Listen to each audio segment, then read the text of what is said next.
Hi friends, welcome to my channel. ಇವತ್ತಿನ ವಿಡಿಯೋದಲ್ಲಿ ನಾನು ಬಾಳೆ ಹೂವಿನ ಪಲ್ಯ ಮಾಡೋದು ತೋರಿಸ್ತಾ ಇದ್ದೀನಿ. ಇದು ಆರೋಗ್ಯಕ್ಕೆ ತುಂಬಾ ಒಳ್ಳೆಯದು. ಹೆಣ್ಣು ಮಕ್ಕಳು ಗರ್ಭಕೋಶಕ್ಕೆ, ಕ್ಯಾನ್ಸರ್ಗೆ, ರಕ್ತ ಸಂಚಲನೆ ಮತ್ತು ಪೀರಿಯಡ್ ಟೈಮಲ್ಲಿ ಹೊಟ್ಟೆ ನೋವು ಬರುತ್ತಲ್ವ, ಅದಕ್ಕೆಲ್ಲ ತುಂಬಾ ಒಳ್ಳೆಯದು ಅಂತ ಹೇಳ್ಬೋದು. ಮತ್ತು ಫೀಮೇಲ್ಗೂ ಅಷ್ಟೇ ಒಳ್ಳೆಯದು. ಹೆಣ್ಮಕ್ಳೆಲ್ಲ ಗಂಡು ಮಕ್ಕಳು ಸಹ ತಿನ್ಬೋದು. ಮತ್ತು ಬಾಣಂತಿಯರಿಗೆ, ಗರ್ಭಿಣಿಯರಿಗೆ ಎಲ್ರಿಗೂ ಸಹ ಇದು ಒಳ್ಳೆಯದು. ಕೆಲವ್ರಿಗೆಲ್ಲ ಇದು ಪಲ್ಯ ಮಾಡೋದೇ ಗೊತ್ತಿಲ್ಲ. ಇವತ್ತಿನ ವಿಡಿಯೋದಲ್ಲಿ ನಾನು ಮಾಡೋದು ಹೇಗೆ ಅಂತ ತೋರಿಸ್ತಾ ಇದ್ದೀನಿ.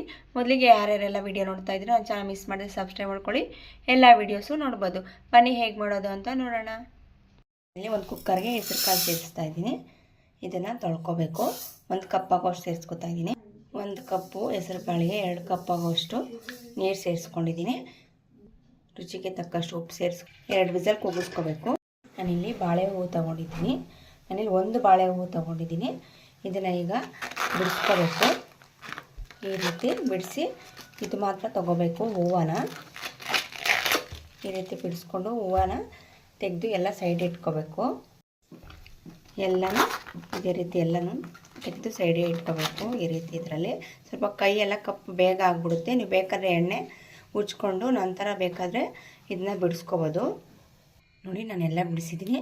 ಕೊನೆಯವರೆಗೂ ಬಿಡಿಸ್ಕೋಬೇಕು. ಬಿಡಿಸ್ತಾ ಸ್ವಲ್ಪ ಎಳ್ಸು ಇರುತ್ತೆ. ನನ್ನ ಕೈಯೆಲ್ಲ ಫುಲ್ ಕಪ್ಪಾಗ್ಬಿಟ್ಟಿದೆ. ಬಟ್ಟೆಗೆಲ್ಲ ಅಂಟ್ಕೊಬಿಡುತ್ತೆ. ಬಿಡಿಸೋವಾಗ ನೋಡ್ಕೊಂಡು ಬಿಡಿಸ್ಕೋಬೇಕು. ಈ ರೀತಿ ಸಣ್ಣದಾಗಿರುತ್ತೆ. ಎಲ್ಲನೂ ಸೇರಿಸ್ಕೋಬೇಕು. ಬಿಡಿಸಿದಾಗೆ ಈಗ ಇದನ್ನ ಸಣ್ಣದಾಗಿ ಈ ರೀತಿ ಕಟ್ ಮಾಡ್ಕೋಬೇಕು. ಸ್ವಲ್ಪ ಒಳಗೆ ಹೂವು ಇರುತ್ತಲ್ವ, ಅದರಿಂದ ಸ್ವಲ್ಪ ಗಟ್ಟಿ ಇರುತ್ತೆ. ಕಟ್ಟಾಗಲ್ಲ. ಕಟ್ ಮಾಡುವಾಗ ಸ್ವಲ್ಪ ಶಾರ್ಪಾಗಿರೋ ಚಾಕು ತಗೊಂಡು ಕಟ್ ಮಾಡ್ಕೋಬೇಕು. ಈಗ ಇದನ್ನು ನೀರಿಗೆ ಸೇರಿಸ್ಕೊತಾ ಇದ್ದೀನಿ. ಕಟ್ ಮಾಡಿದ ತಕ್ಷಣ ನೀರಿಗೆ ಹಾಕ್ಕೊಬಿಡ್ಬೇಕು, ಇಲ್ಲ ಅಂದರೆ ಕಪ್ಪಾಗ್ಬಿಡುತ್ತೆ. ಎಲ್ಲನೂ ಇದೇ ರೀತಿ ಕಟ್ ಮಾಡ್ಕೊತಾ ಇದ್ದೀನಿ. ನೋಡಿ, ಈ ರೀತಿ ನೀರಿಗೆ ಹಾಕಿ ಇಟ್ಕೋಬೇಕು. ಸ್ವಲ್ಪ ನೀರಲ್ಲಿ ಹಾಕಿಡಬೇಕು. ಕೈಯೆಲ್ಲ ಈ ರೀತಿ ಕಪ್ಪಾಗ್ಬಿಡುತ್ತೆ. ಈಗ ನಾನಿಲ್ಲಿ ಒಂದು ಕಡಾಯಿಗೆ ಎಣ್ಣೆ ಸೇರಿಸ್ತಾ ಇದ್ದೀನಿ. 2 ಸ್ಪೂನ್ ಆಗೋಷ್ಟು ಎಣ್ಣೆ ಕಾದ ನಂತರ ಸಾಸಿವೆ ಸೇರಿಸ್ತಾ ಇದ್ದೀನಿ. ನಂತರ ಕರಿಬೇವು ಸೇರಿಸ್ತಾ ಇದ್ದೀನಿ. ನಂತರ ಜಜ್ಜಿರೋಂಥ ಬೆಳ್ಳುಳ್ಳಿ ಸೇರಿಸ್ತಾ ಇದ್ದೀನಿ.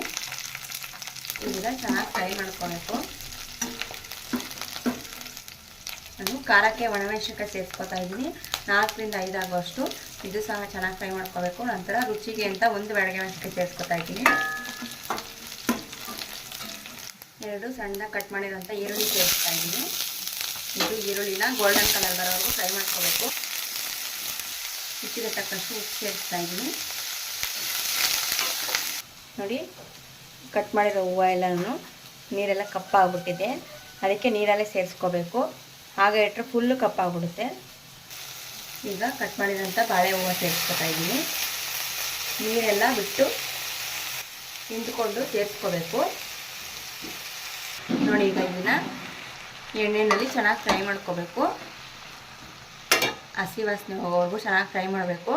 ಇದು ಫ್ರೈ ಆದರೆ ಸ್ವಲ್ಪನೇ ಆಗುತ್ತೆ. ಅದರಿಂದ ನೀವು ಜನ ಇದ್ದರೆ ಜಾಸ್ತಿ ಇದ್ದರೆ ಸ್ವಲ್ಪ 1-2 ಕಾಯಿ ಜಾಸ್ತಿ ಸೇರಿಸ್ಕೋಬೇಕು. ಅಂದರೆ 2 ಹೂವು ಜಾಸ್ತಿ ಸೇರಿಸ್ಕೋಬೇಕು. ಕಡಿಮೆ ಜನ ಇದ್ದರೆ ಒಂದಾದರೆ ಸಾಕಾಗುತ್ತೆ. ಅದರಲ್ಲಿ ಕಾಳು ಸೇರಿಸಿರ್ತೀರಲ್ವ, ಕರೆಕ್ಟಾಗಿ ಸರಿಯಾಗುತ್ತೆ. ಈಗ ಇದಕ್ಕೆ ನಾನು ಅರಶಿನ ಪುಡಿ ಸೇರಿಸ್ತಾ ಇದ್ದೀನಿ, ಚಿಟಿಕೆ ಆಗೋಷ್ಟು. ಇದನ್ನು ಸಹ ಚೆನ್ನಾಗಿ ಫ್ರೈ ಮಾಡ್ಕೋಬೇಕು. ಲಿಡ್ ಕ್ಲೋಸ್ ಮಾಡ್ತಾ ಇದ್ದೀನಿ. ಒಂದು 10 ರಿಂದ 15 ನಿಮಿಷ ಸ್ಟೀಮಲ್ಲೇ ಬೇಯಿಸ್ಕೋಬೇಕು. ಈಗ ಲಿಡ್ನ ತೆಗೆದು ನೋಡಿ, ನೀರಲ್ಲೇ ಚೆನ್ನಾಗಿ ಫ್ರೈ ಆಗಬೇಕು. ಇದು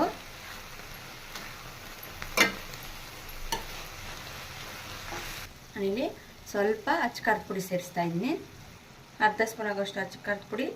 ನಂತರ ಅರ್ಧ ಸ್ಪೂನ್ ಆಗೋಷ್ಟು ಧನಿಯಾ ಪುಡಿ, ಅರ್ಧ ಸ್ಪೂನ್ ಆಗೋಷ್ಟು ಗರಂ ಮಸಾಲ ಸೇರಿಸ್ತಾ ಇದ್ದೀನಿ. ಎಲ್ಲನೂ ಚೆನ್ನಾಗಿ ಫ್ರೈ ಮಾಡ್ಕೋಬೇಕು. ನೀವು ಸ್ಪೈಸಸ್ ಬೇಕಾದ್ರೆ ಆ್ಯಡ್ ಮಾಡ್ಕೋಬೋದು. ಚೆನ್ನಾಗಿರುತ್ತೆ ಸ್ಪೈಸ್ ಆ್ಯಡ್ ಮಾಡೋದ್ರಿಂದ. ಇಲ್ಲಾಂದರೆ ಸ್ಕಿಪ್ ಮಾಡ್ಕೋಬೋದು. ಖಾರದ ಪುಡಿ ಬಂದು ನೀವು ಒಣಮೆಣಸಿನ್ಕಾಯಿ ಹಾಕ್ಕೊಂಡು ಖಾರದ ಪುಡಿ ಹಾಕಿದ್ರು ಖಾರ ಏನು ಅಷ್ಟು ಗೊತ್ತಾಗಲ್ಲ. ನೀವು ಬೇಡ ಅಂದರೆ ಸ್ಕಿಪ್ ಮಾಡ್ಕೋಬೋದು ಖಾರದ ಪುಡಿ, ಇಲ್ಲಾಂದರೆ ಒಣಮೆಣಸಿನ್ಕಾಯಿ ಹಾಕ್ಕೊಂಡು ಮಾಡ್ಕೋಬೋದು. ಈಗ ಇದು ಚೆನ್ನಾಗಿ ಫ್ರೈ ಆಗಿದೆ. ಈಗ ನೋಡಿ, ಹೆಸರು ಕಾಳು ಚೆನ್ನಾಗಿ ಬೆಂದಿದೆ. ಇದು ಸಹ ನೀರೆಲ್ಲ ತೆಗೆದು ಕಾಳು ಮಾತ್ರ ಸೇರಿಸ್ಕೋಬೇಕು. ಇದಕ್ಕೆ ಈಗ ಕಾಳು ಸೇರಿಸ್ಕೊತಾ ಇದ್ದೀನಿ. ಈಗ ಇದನ್ನು ಚೆನ್ನಾಗಿ ಮಿಕ್ಸ್ ಮಾಡ್ಕೋಬೇಕು. ಬಾಳೆ ಹೂವು ಸ್ವಲ್ಪ ತೊಗರು ಇರೋದ್ರಿಂದ ಸ್ವಲ್ಪ ಕಹಿ ಥರ ಇರುತ್ತೆ, ಅದರಿಂದ ನಾನು ರುಚಿಗೆ ಸ್ವಲ್ಪ ಬೆಲ್ಲ ಸೇರಿಸ್ತಾ ಇದ್ದೀನಿ. ನೀವು ಬೇಕಾದರೆ ಸೇರಿಸ್ಕೋಬೋದು. ಈಗ ಇದನ್ನು ಚೆನ್ನಾಗಿ ಮಿಕ್ಸ್ ಮಾಡ್ಕೋಬೇಕು. ಈ ಪಲ್ಯ ಅಂತೂ ಹೆಣ್ಮಕ್ಳು ಗರ್ಭಕೋಶಕ್ಕೆ ಮತ್ತು ಕ್ಯಾನ್ಸರ್ಗೆ ತುಂಬಾ ಒಳ್ಳೆಯದು. ಸೀಸನ್ನು ಅಂದರೆ ಇದು ಯಾವಾಗಲೂ ಸೀಸನ್ ಇರುತ್ತೆ ಅಲ್ವಾ, ಅದರಿಂದ ತಿಂಗಳಿಗೊಂದ್ಸರಿ 2 ತಿಂಗಳಿಗೊಂದ್ಸರಿ ಮಾಡಿಕೊಂಡು ತಿಂದರೆ ಆರೋಗ್ಯಕ್ಕೆ ಒಳ್ಳೆಯದು. ಹೆಣ್ಮಕ್ಳು ಗರ್ಭಕೋಶ ಗಟ್ಟಿಯಾಗುತ್ತೆ, ಕ್ಯಾನ್ಸರನ್ನು ತಡೆಯುತ್ತೆ. ಅದರಿಂದ ಮಾಡ್ಕೊಂಡು ತಿಂದ್ರಿ ನೀವು ಸಹ.